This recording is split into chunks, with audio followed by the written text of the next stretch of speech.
Praise lord అందరికీ. ఈరోజు అపోస్తలుడైన పౌలు గలతీలకు వ్రాసిన పత్రిక 5వ అధ్యాయం చదువుకుందాము. ప్రారంభిస్తున్నాను. ఈ స్వాతంత్ర్యము అనుగ్రహించి క్రీస్తు మనలను స్వతంత్రులనుగా చేసి ఉన్నాడు. కాబట్టి మీరు స్థిరముగా నిలిచి మరలా దాస్యమును కాడ క్రింద చిక్కుకొనకుడి. చూడుడి, మీరు సున్నతి పొందిన ఎడల క్రీస్తు వలన మీకు ప్రయోజనమేమీ కలగదని పౌలను నేను మీతో చెప్పుచున్నాను. ధర్మశాస్త్రము యావత్తు ఆచరింపబద్ధుడై ఉన్నాడని సున్నతి పొందిన ప్రతి మనుష్యునికి నేను మరలా దృఢముగా చెప్పుచున్నాను.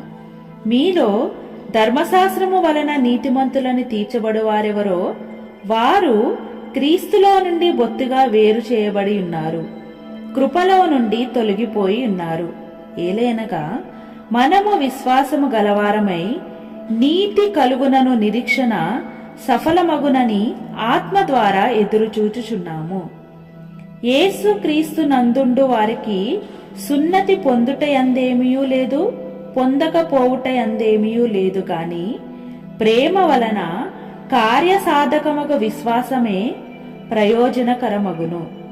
మీరు బాగుగా పరిగెత్తుచుంటిరి, సత్యమునకు విధేయులు కాకుండా మిమ్మును ఎవడు అడ్డగించెను? ఈ ప్రేరేపణ మిమ్మును పిలుచుచున్న వాని వలన కలుగలేదు. పులిసిన పిండి కొంచెమైనను ముద్ద అంతయు పులియజేయును. మీరెంత మాత్రమును వేరుగా ఆలోచింపరని ప్రభువునందు మిమ్మును గూర్చి నేను రూఢిగా నమ్ముకొనుచున్నాను. మిమ్మును కలవరపెట్టుచున్నవాడు ఎవడైనను వాడు తగిన శిక్షను భరించును.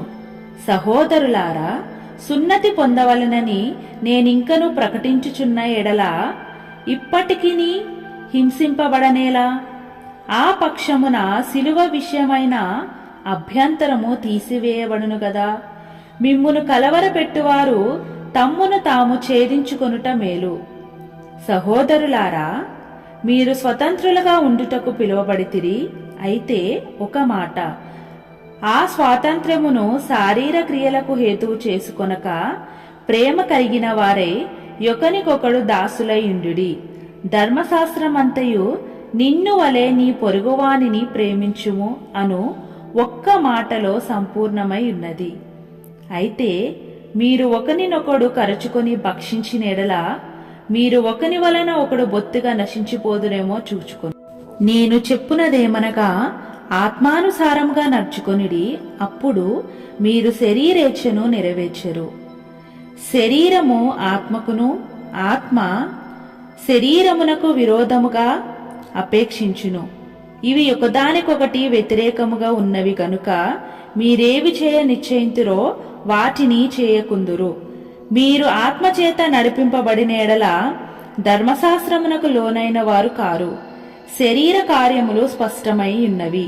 అవేవనగా జారత్వము, అపవిత్రత, కాముకత్వము, విగ్రహారాధన, అభిచారము, ద్వేషములు, కలహములు, మత్సరములు, క్రోధములు, కక్షలు, భేదములు, మిమతములు, అసూయలు, మత్తతలు, అల్లరితో కూడిన ఆటపాటలు మొదలైనవి. వీటిని గూర్చి నేను మునుపు చెప్పిన ప్రకారము ఇట్టి వాటిని చేయువారు దేవుని రాజ్యమును స్వతంత్రించుకొనరని మీతో స్పష్టముగా చెప్పుచున్నాను.